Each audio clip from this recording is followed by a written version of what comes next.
obviously, one of the things you want to understand when you're dealing with your credit score is the rule that you probably heard a lot of times is 35-30, 15-10-10.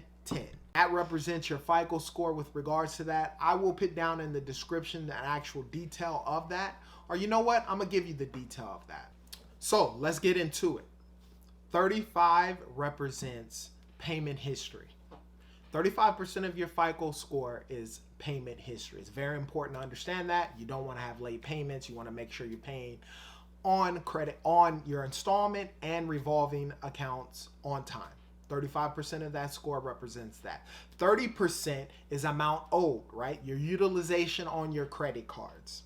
Very important that with the revolving accounts that you have, your utilization is at 30% or lower. My recommendation is 0%.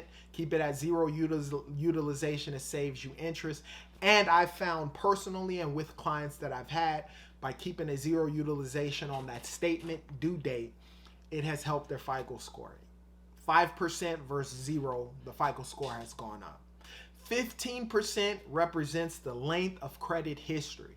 Now, when you're first starting out with credit, it's not really much you can do to get larger length of history besides add an authorized user on an account. So you find somebody you trust, so that way you can get your length of credit history will be longer. So they'll add that into there. So you find somebody who has 5 years plus of credit history, that they make their payments on time. Make sure that their payment history, because that represents 35% of your score, is on top of everything, as well as their credit utilization. You want to make sure that that credit card utilization is down very, very low, 30% at max. And if you find someone in that aspect, you can add it, and then that 15%, which is your length of credit history, can be maximized in that aspect. Otherwise, if you don't know anyone, you're just going to have to get the credit cards that you have now, and you got to start making those payments. And as years progress, that'll work out with regards to you. The other 10% of that FICO score is your credit mix.